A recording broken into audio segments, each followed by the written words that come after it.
এক জঙ্গলে দুই পেতনি বাস করে, খুকুমণি ও ময়না। বহুদিন সে জঙ্গলে কোনো মানুষ আসে না। পেতনি দুটির বহুদিনের ইচ্ছা মানুষ খাবে, কিন্তু এই জঙ্গলে মানুষ কই? শিয়াল কাঠবেড়ালি পোকামাকড় খেয়ে খেয়ে মুখ মেরে গেছে। দুজনেই গাছের ডালে বসে দিনের পর দিন হাঁ করে তাকিয়ে থাকে। হায় রে, কবে একটা মানুষ আসবে? এই একই জিনিস খেতে খেতে তো আর মন ভরে না।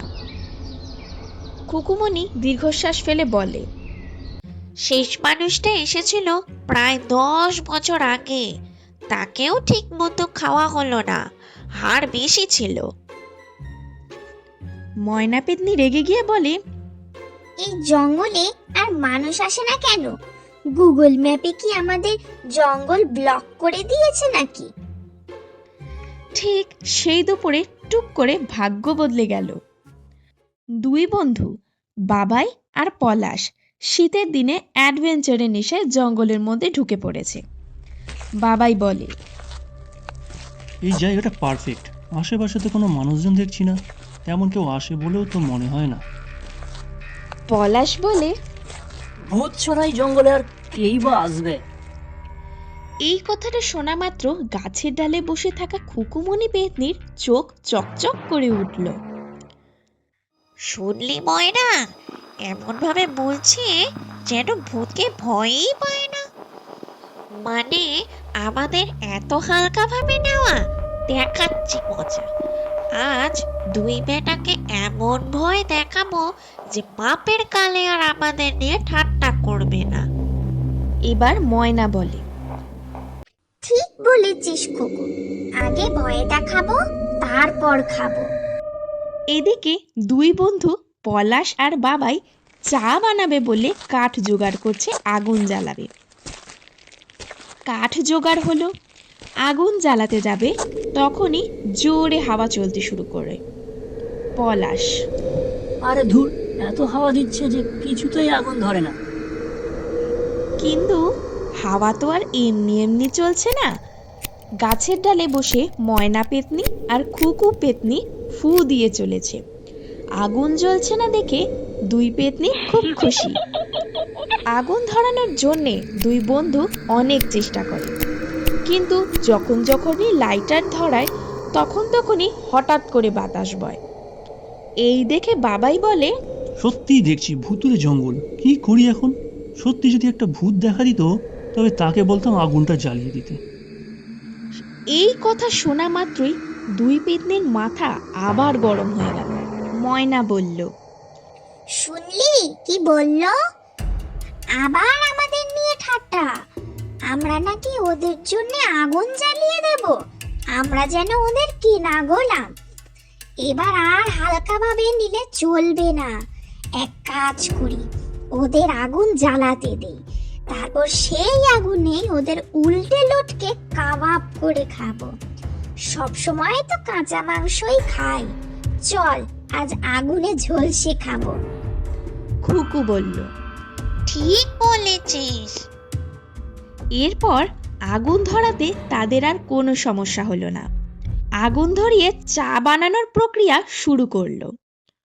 পলাশ বাবাইকে বলল, তুই চা বানা, আমি ওদিক থেকে একটু হুঁচু করে আসি। ময়না বলল, করাচ্ছি তোকে হিসু। আমাদের জঙ্গলে এসেছিস হিসু করতে? পলাশ গেল এক গাছের আড়ালে।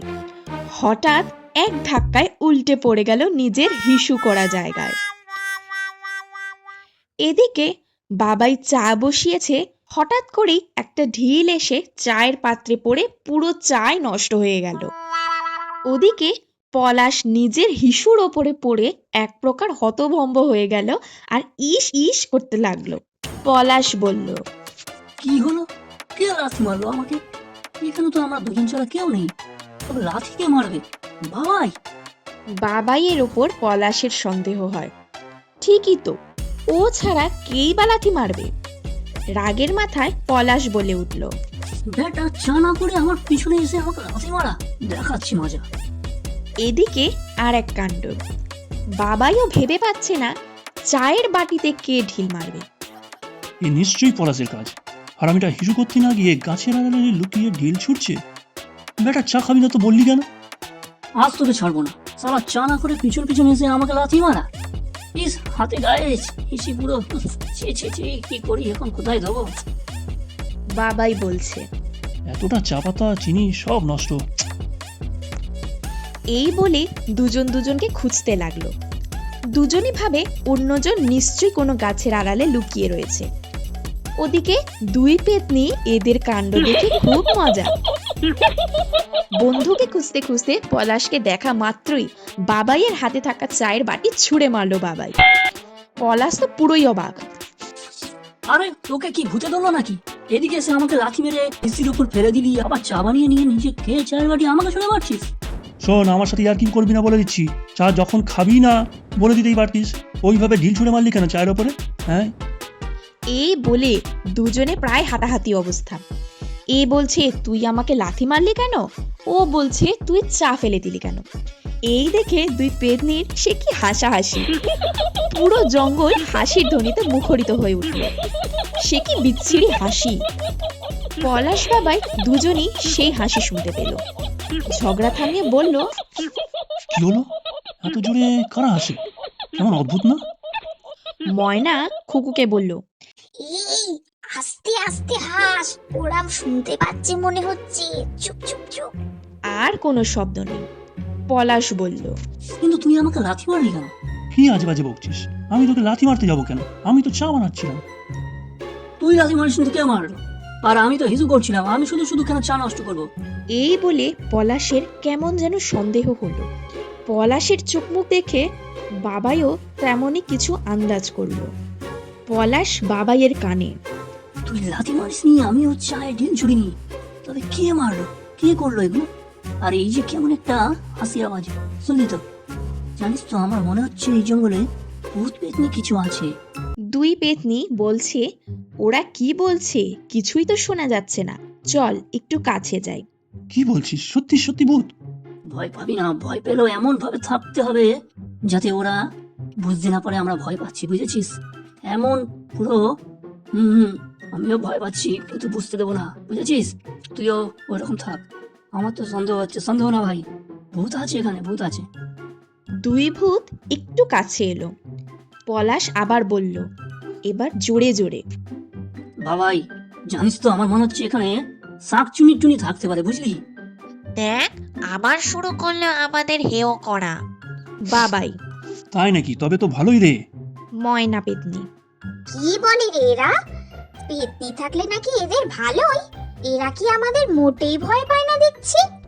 চল এক কাজ করি, ওদেরকে সামনে আসতে বলি, তারপর আমাদের কাছে যে কাশীর মন্ত্রপুত গঙ্গার জল আছে সেটা ওদের গায়ে ছিটিয়ে দিলেই ব্যাস, ওদেরকে দাস বানিয়ে আমরা আমাদের কাজ করিয়ে নিতে পারবো, বুঝলি? ভালো আইডিয়া। সেই ঝাড়খণ্ডের জঙ্গলের মতো। চল। এই শোনা মাত্র দুই পেতনির অবস্থা টাইট। এ কি বলে রে? মন্ত্রপুত গঙ্গার জল একবার গায়ে দিলেই তো খুব জ্বালা করবে রে, আর সারা জীবনের জন্য ওদের দাস হয়ে খাটতে হবে। তার থেকে ভালো চল ওদের সামনে প্রকট হয়ে ওদের কাছেই ক্ষমা চেয়ে নি। একদম ঠিক বলেছিস।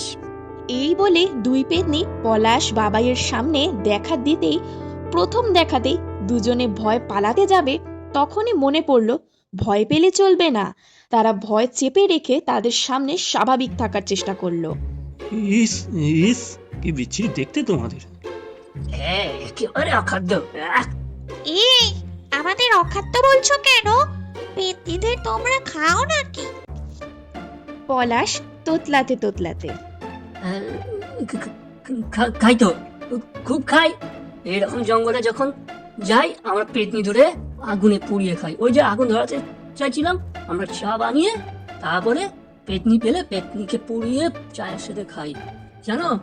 না না, আমাদের খেও না তোমরা, আমরা তোমাদের চা করে খাওয়াচ্ছি, আর যা যা বলবে তাই রান্না করে খাওয়াবো। দুই বন্ধু আর কথা না বাড়িয়ে পেতনি দুটোকে দিয়ে চা বানিয়ে আয়েশ করে জঙ্গলের প্রকৃতির মজা নিতে থাকলো।